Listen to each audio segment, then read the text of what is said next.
job. Good to see you.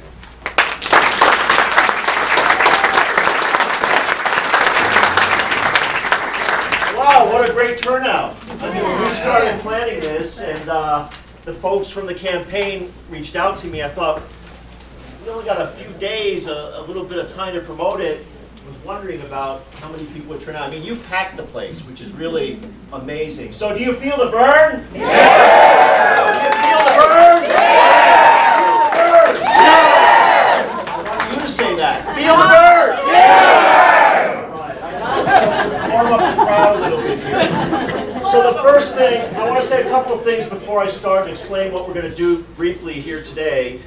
The first thing is that the people who introduced themselves, the campaign people, deserve another huge round of applause and thank you for the people here. And in that sense, you're thanking all the campaign people all around the country, in New Hampshire, Iowa, here in South Carolina, in Nevada, the people who are based in Burlington. All of those people, and I've met many of them, all of them could be doing something else and probably get paid more. And if you've ever been on a campaign, how many people have been on a campaign full time? I mean, full time. I mean, when you basically don't get a good night's sleep ever, when you don't eat well, when the moment you turn your phone on, you've got 1,000 messages, it is intense.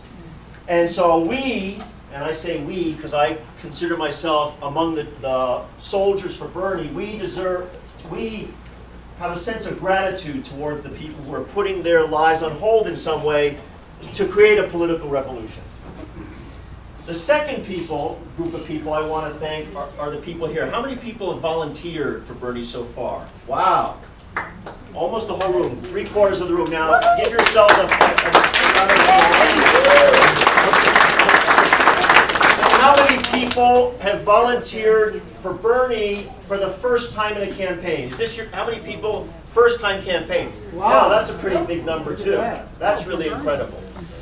So now, what Nathaniel said was right about social media, that everyone needs to contribute to kind of spread the message. But volunteering is not just social media, it's making phone calls, it's writing letters, it's walking the streets, it's getting people to sign petitions, it's talking to your neighbor, it's talking to your friend, your family member. You are the lifeblood of the campaign. No matter how many great staffers Bernie can find after he's raised $26 million. Yeah. No matter how many staffers he can find, a campaign, and I've been in campaigns all my adult life, a campaign rises and falls on the volunteers, on the people that were willing to put time into a campaign to make it happen. So if you volunteered, give a little more. If you're thinking about volunteering, we really, really need you all across the country, because really what we're about is trying to create a political revolution. So I want to talk just briefly about myself, about why I'm here, and then get into a little what we've called Bernie 101. So, first of all, I have to show this picture. Right? This is Bernie, and I took this picture of him holding the book in South Carolina when I was here 5 or 6 weeks ago. We did an event in Florence. Am I pronouncing that right? Yes. No, I'm from Manhattan, so you have to excuse me. And Bernie loves this book, which is 95% Bernie's words. And the reason I wrote this book is I felt very strongly that there had to be some bridge between Bernie and voters everywhere. And like Bernie, I was convinced that if the majority of people heard what he was about, and has been about for 20, 30, and 40 years. He didn't just all of a sudden discover his positions yesterday. Not that I'm referring to anybody in particular. But Bernie has held these views for 30 and 40 years. And I have known Bernie for a fair amount of time. I've basically been a political organizer, writer, strategist, mostly in the labor movement. Who's a union member here? I know that's a little tough in South Carolina.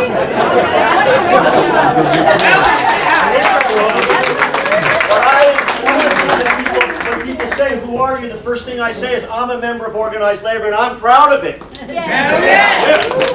Organized labor created the middle class and created the kind of prosperity that we have today. So I used to do a lot of lobbying in Washington, and I used to go down, because I was based in the Northeast, and we'd knock on Bernie's door. And I always thought that was kind of a waste of time. You know why? Because he was always with us. And when you go down and lobby, from my point of view, you're trying to find the people who don't agree with you, right? You got to sway over, get some more votes. Bernie was with us 100% of the time, but I love the guy. But I really got to know him about 2.5 years ago when I interviewed him for Playboy magazine. And it's one of the only places in America. I didn't see it.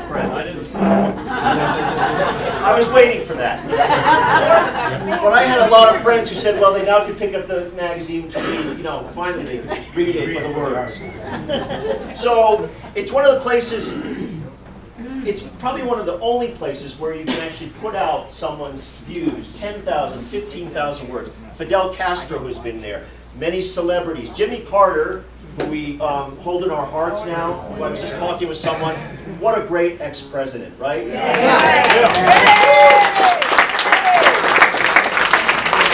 When you think about what it's like to be an ex-president, not grabbing as much money as you can to put in your pocket, I mean, he has really stood out.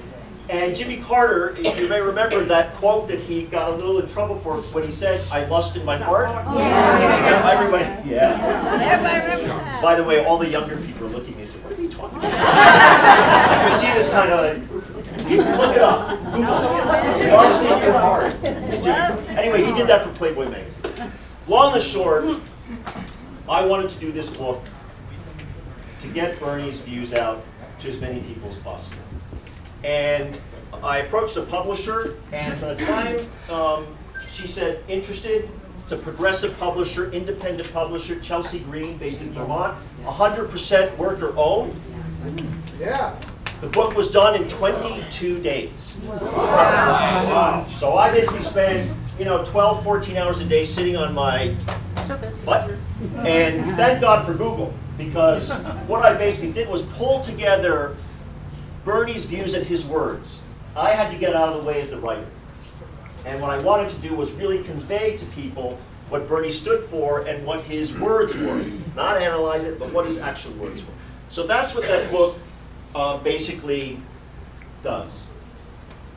So what I want to do today is kind of do a really shorter version of what's in the book and talk a little bit about the issues, engage you a little bit, partly if there's anybody who has some doubts about some issues, but more important, to give each of you a specific thing that probably comes up in conversations you're having with people. Like, why should you vote for Bernie? And you kind of stop and think, well, here's why. And so I want to go quickly through that, and I want to start, if you don't remember any of the facts or specifics, all I want is that if you walk away, you remember these two things. And if you can't see it in the angles, I'll read it out. What this is about, what this whole campaign is about, is a political revolution versus the status quo. Yeah. Okay. And that is, forget all the facts, we'll get to that. That is the most important thing to me to say to people. That what we are about is we are never going to go back to what happened before. We are not going to be satisfied with the status quo where the banks rob us, where we pay outrageous amounts of money for healthcare, where we go into immoral wars, illegal immoral wars. Political revolution versus the status quo. And if, in my view, Bernie Sanders represents the political revolution, and we all here represent the political revolution that we need and want. Now, quickly, in like 3 or 4 or 5 minutes, I want just people to throw out in a couple of words, what to you would mean a political revolution? Whatever issue you care about. I'm just going to write them in shorthand. Money out of politics. Money, okay, dollars, and I'm going to just do this right, not in politics. And by the way, if we don't agree on anything today, my handwriting stinks. And I don't know anything about art. It took me To do an M, I had to practice and practice and throw away many sheets of paper. Many sheets of paper died to get to this moment. Okay, dollars out of Single politics. payer health care. Amen. And the war on drugs. Okay, Andrew, let's do this. More social programs. And war on drugs, and I heard single payer over here. Single payer. Reduce the military Oh, budget. okay, hold on. Wait, just because I can't hear. What is, sorry? Climate change. Yes. Climate change. Abolish poverty. Abolish poverty. Living wages. Okay, I'm going to say Citizens United, somewhat dollars out of politics. Okay, just so, I want to try to categorize them. Political and corporate Yes, transparency. amen. And the for-profit prison, so, yes. And corporate welfare. Living wages. Dollar, I heard, minimum wage, right? Living wage. Living wage, I was going to say, Two separate things. Strengthen the labor movement. raise minimum wage, narrow up. Let's put ethics back in food. Ethics, he said ethics back in food. Ethics back in food. How about labor? Labor movement. Reduce defense spending. Trade policy. Okay, trade. I'm going to say trade for the people. Yeah. Close tax loopholes. Full employment. Full employment. Full employment. Reform the judicial system. Okay, on full employment. Repeal the Patriot Act. Okay, no more patriot. Okay. In the university business model. Yeah. Free education, public So, education. what? Reduce defense spending. Black Lives Black Matter. Lives Matter. BLM. Accountability. Reduce defense spending. Hold on. Try to.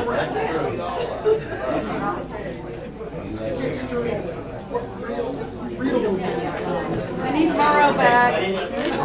Oh, I see. All right. Infrastructure was over here before. Can you see that it says infrastructure? All right. This is great. Now that my reason for listing these. I'm sorry. Reform the judicial system. Reform judicial system. Okay. You didn't put mine down either.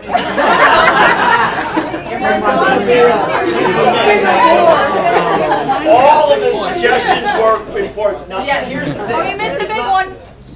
You missed the big one. What's that? Women's rights. Women's rights. ERA. And we can say, because I know someone will say we didn't finish LGBT. One more? Okay. Education. G. Education. Oh, yeah, free Okay. No, I get to say now. I get to say stuff. Here's why I wanted to raise all these. All the ones we put on, all the ones we listed, and the ones you thought about yourself, they come up in your minds for various reasons. Some of it's practical. I want to make sure I can make a living. Some of it is about morality. So when somebody says end poverty, it's partly I want to be able to make a decent living, but it's also something you want to see your community prosper and not have poverty. And so the second part of what I want us to think about and remember is that the political revolution and what Bernie has stood for and all these things that you listed have three basic ideas. One is they're based on moral principles. The second thing is that there is an element of shared responsibility. Right. Some people call it shared sacrifice. And the third is, and this is really important because a lot of people say to those of us who want the political revolution, Bernie, oh, well, this is all good words. It's based in economic wisdom. Okay? And what I want to do now is go through each of some of those and show how every principle is part of this campaign, this revolution. And you'll notice, cleverly, how I color-coded this. And that took a lot of figuring out, too. So all the moral principles we go through, if you want to go back and refer to them, are in blue. All the things that are shared responsibility are whatever this color is. Right? And then the economic wisdom pieces are cleverly in green. We can talk about the color coordination later. And I accept all criticism. Now, Lori, can you help me for a second? First of all, this is an example of an amazing volunteer who I just met today, who came in, and all the cards that you saw on your chairs and some of the work here was all done by her. So a little round of applause for Lori. So we're going to come back to these ping pong balls, but I want you to remember that they're here. You can fill that as far as without spilling them. It actually might even be just about, oh, look at that. Beautiful. Okay. Thank you very much. We're going to come back to these ping pong balls, because this is about money. For me? No, you can actually. I'll call on you later. Yes, you will have a chance. We will come back later. Don't go away. So let's start. And the reason I want to start with this is because I see a lot of younger people. And I think we're all young here. Right? So some people are younger than others. And so I want to start with education. It is an outrage today, and I'm sure that there are some people who could actually testify this, that our young people go to school and they walk out with hundreds of thousands of dollars in debt. And so Bernie has, as you know, proposed free college education for anybody who wants it. Or can do it. You're supposed to cheer that. Loud cheering reactions, it's all good. You should do that anytime you want. So his principle is basically every person who wants to expand their mind and enhance their job options should have that right. And then he says, how are we going to pay for that? Maybe $70 billion a year. How are we going to pay for that? And the way Bernie puts it, which I love, and I'll explain that in a minute, is the middle class bailed out Wall Street. Now it's time for Wall Street to give back to the middle class.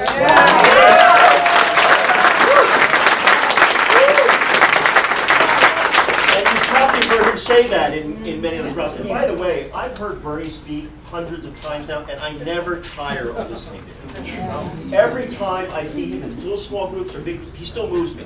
You know, there's something about it that the authenticity. And so when he says that, there's a real both passion about it, but there's a practicality. And what he's proposing, you may have heard this, is something called a financial transactions tax. And it's been around for a little bit, for a number of years, and it's very simple. It's a little tiny tax on all this Wall Street speculation. Would never affect little investors like us, to the extent we want to trade shares. It's all about those billionaires who move millions and millions of shares every day. And you could raise, depending on how you estimate, you can raise almost $300 billion a year. Wow. Just from that.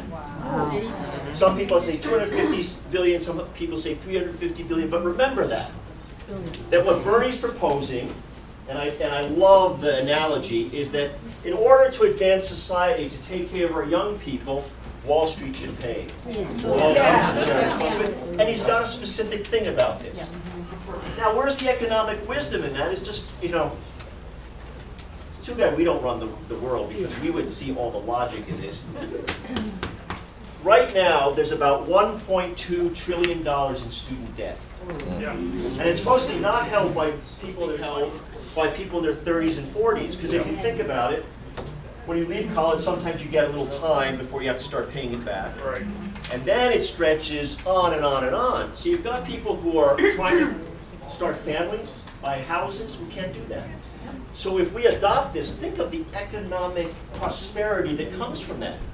It's like taking hundreds of billions of dollars and pouring it into the economy, and all this stuff we're concerned about. The economy's not growing strong enough. Think of all that money that students are not carrying on as debt, but they're able to buy houses, cars, have entertainment, maybe save a little for retirement. And lower the interest rates on the loans they do have? Pardon me? And look, thank you very much. And thank you. What was your name? Duffy. Duffy Brown? Delphi. Delphi. Absolutely right. And part of Bernie's proposal is to push down the interest rates on the existing loans. Part of that would be the money so that those who are carrying debt now can actually have a little relief. Now that's, to me, absolutely brilliant. Brilliant proposal, and it appeals to people all across the country. Who's not for that? So when people say, you know, this guy's a democratic socialist, and I get this asked all the time in interviews, and he says, oh yeah, I'm for making sure that every single person gets free education. After that, no young person hears that other thing about democratic socialism. They just hear free education. I'm for that guy. I want that guy as president. He knows what hurts me. Okay, jobs. Every person should be able to earn a living wage and a job where she or he is treated with dignity and respect. Hey.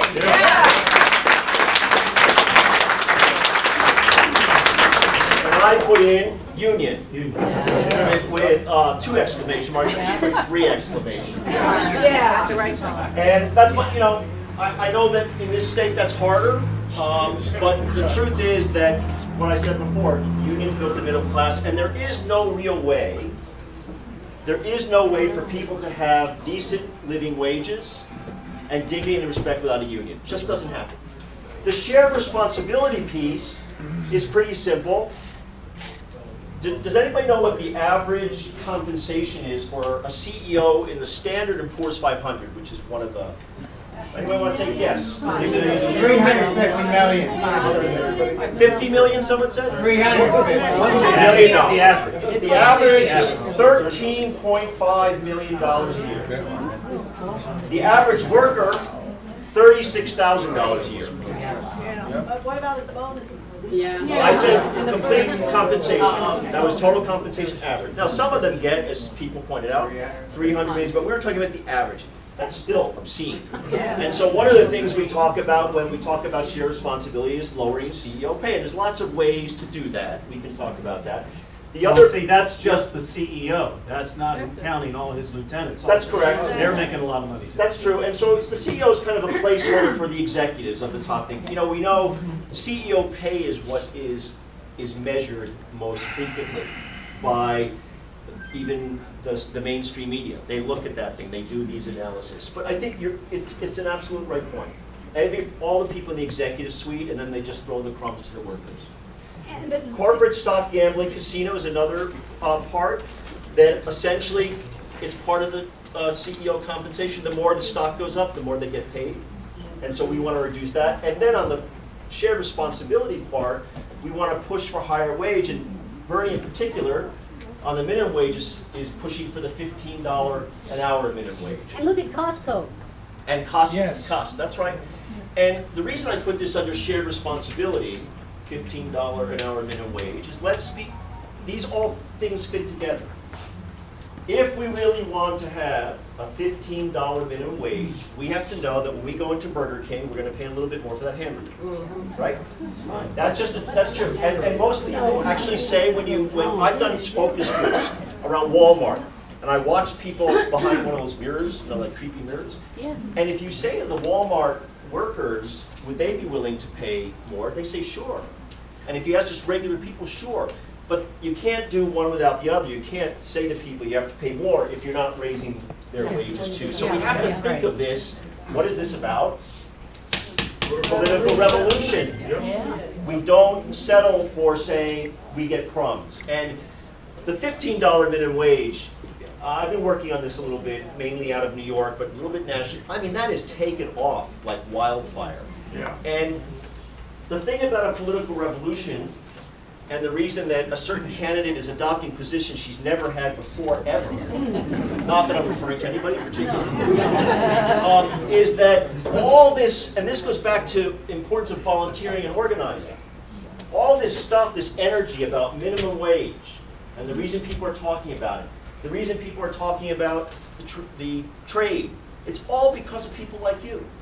It's all because of activists out there in the streets moving and pushing and demanding and organizing. It goes back to Occupy Wall Street when people sat there and said, we aren't going to let the banks do that. Now here's the obvious economic wisdom, right? Yeah. If you want, I'm always fascinated by these, economic talking heads on TV and different places who say, why is the economy not growing? And it starts and then it stops and starts. It's not rocket science. If people don't have money to spend, the economy won't grow. 70% of our economy is based on consumer spending. So this is such, everyone here understands that. Then the reason they don't want, they understand it, they just don't want to do anything about it. So it's just economic wisdom to say we want to raise wages because it'll make for a better economy. There's no question that for the last 30 years, the notion of paying taxes has been attacked. And it's been a clear ideological attack. And this is why we need a political revolution because, and I hope I'm not saying anything controversial, I lost that already. But if you look back, forget about the Republicans for a second. I hope I'm not insulting anybody in this room. They have a clear agenda to help the wealthy. But the problem has been that the Democratic Party has done the same thing when it comes to taxes. So if we go back to the question about why corporations are getting away with taxes, stashing billions of dollars after General Electric. So they're stashing them abroad and cutting taxes. It's all because, and Bernie's been very clear about lobbyists and Citizens United, all because our politicians are bought. We know that. And that's a process. Now, what we need to do, if I can suggest, is we need to engage people in that conversation. I think over the last 30 years, my opinion, is that people have felt when they talk taxes, you're reaching into my wallet. And we're talking, regular people, meaning all of us who are not billionaires. People hear the word taxes and they think they're coming after me because what has happened is that it's true. The tax burden in many ways has gotten bigger on regular folks. And the billionaires have been getting away with it and sticking us with the tab. And Bernie has been very clear. And you'll see that either in the book or if you Google it, he has been very clear that tax rates are going to go up on the rich. Significantly, in a big way. Good. And that is the way that we are going to be able to actually finance what we want to do. Yes? I think another reason people don't feel good about paying their taxes is because we all see the price of everything going up, and our wages have been flat for the last 20 years. That's right. And the rich used to pay a lot more than they do now. Yes, people. So, They still got rid of here's what you did. Who I just thought of it. This is going to make you chuckle. So when you talked about taxes, and when you somebody mentioned infrastructure, you know who came to mind? Who said Eisenhower? Brilliant. Yeah. Dwight D. Eisenhower. 91%. Now, on two things, Now, let's be clear. If Dwight Eisenhower ran today in the Republican Party, he would be called a communist. Now, not only were the tax rates higher, but, and now I'm going to date myself, in 1956, the year I was born, Just a kid. Are you a 56 baby too? All right. Let's hear it for 1956. Right on. And I feel good. But it's not about me. In 1956, Dwight Eisenhower signed the Interstate Highway Bill, which created, And I love it. it was an unbelievable, back then, I mean, we built highways everywhere. Now, all those highways are full of holes now. And one of the things that Bernie says, and this goes back to good paying jobs, he wants to spend, I'm going to come back to that at the end with the ping pong ball. That's why I wanted to hold that off, but okay. $1 trillion over 10 years to create 13 million good paying jobs to fix America's infrastructure. Now, and I'm going to say this again later, people say $1 trillion, holy moly, over 10 years. It's half of what we need to spend, not by some left group saying it, but the American Civil Engineers Association says that we should be spending $200 billion a year. So Bernie is actually being quite modest and is putting a down payment on what we really should be doing to fix our infrastructure. Everybody here could have stories about the infrastructure. I mean, I was driving here from Charlotte today, and you know, the roads, it's crazy. The Chinese are building dozens of new airports every year.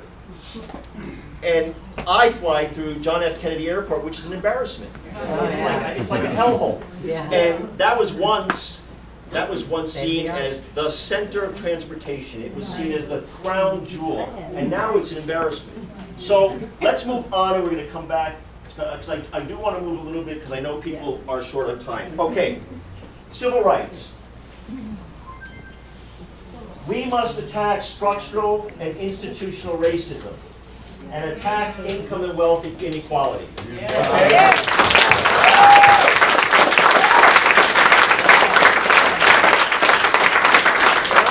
I feel personally directly connected to this because I marched in support of justice for Eric Garner, who was the young African-American man who was killed in Staten Island, you know, in my city more or less. And you know, in the positive way, thousands of people turned out from labor unions, from civil rights groups, from women's groups. It was amazing, and we all went to Staten Island to the place that he was gunned down by the police, and demanding justice and stopping the killing of particularly African-American men, but of all colors. People who are being shot down in the streets by police acts of violence. And as Bernie has put it, they need to be held accountable, and where there are criminal acts, they need to be held accountable. And so there's three pieces of this that is about shared responsibility. When I say shared responsibility, it's the job of all of us to stand up and demand this. First is to confront the acts of violence by police, and then let's be clear, the racist terrorism by white supremacists. It's not just the police, but white supremacists who are bombing places and turning out and shooting up.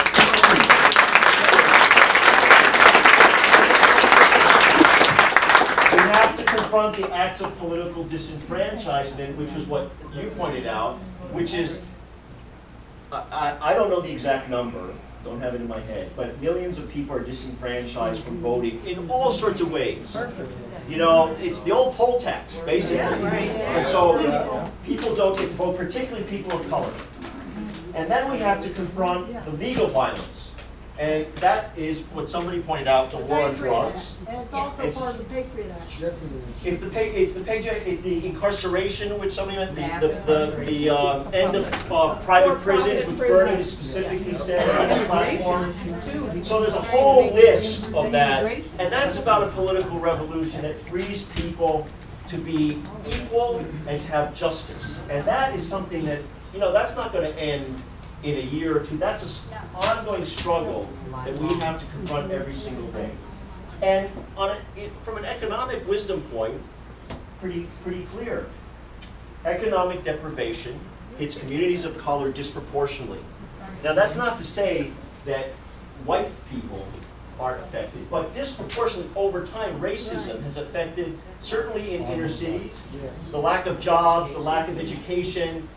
That, and in particular, Bernie is trying to deal with that in a very specific way by having a huge job program, $5.5 billion, just aimed at youth, just aimed at young people, who 50% of African American youth are unemployed, can't get a job. So this is a core part of what we, if we believe in a political revolution, we need to change. That's right. Climate change. Yes.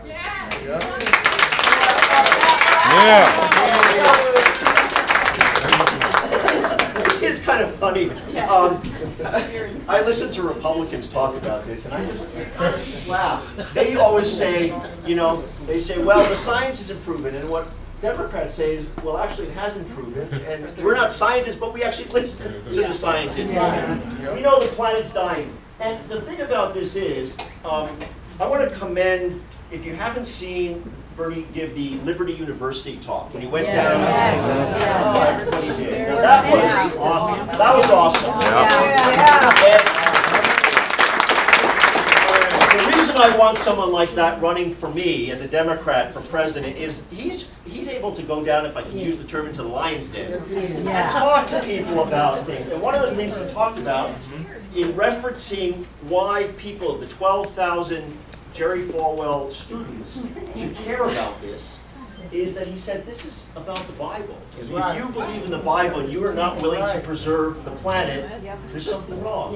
And those of us who may not be as religious, we believe in saving the planet because we want to have something to hand to our children, grandchildren, so on. We want to have a livable planet. Now, how do we do that? We share responsibility. We have to attack corporate greed. Bernie has asked for an investigation of ExxonMobil.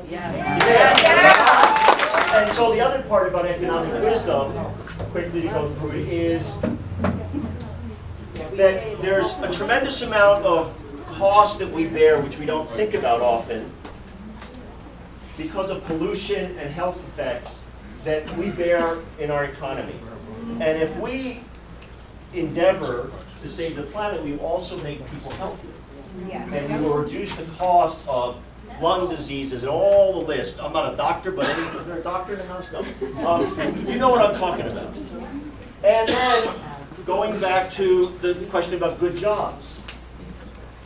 There are just a ton of studies, I've read some of them, not all of them, that say that we could completely rebuild the planet, meaning highways, and we could do it in a climate-friendly way and create huge amounts of good-paying jobs. So, you know, it's just easy to do. Yes, quickly. The other aspect of the economic wisdom is that, remember seeing a curve before, that the longer we wait, the more it's going to cost to fix. That's right. Eventually the curve Very important point. The The longer we wait, the more it's going to cost to fix. Okay, two more and then we'll be done. So, foreign affairs. Now, this is really kind of important, and I actually, this is a pretty simple thing. Diplomacy before war. And I want to just, I didn't want to go on and read too much from Bernie, but I think that this, what he said when he announced that he was not going to vote for the Iraq War, when he said, I'm not going to trust George W. Bush, Dick Cheney, and Donald Trump.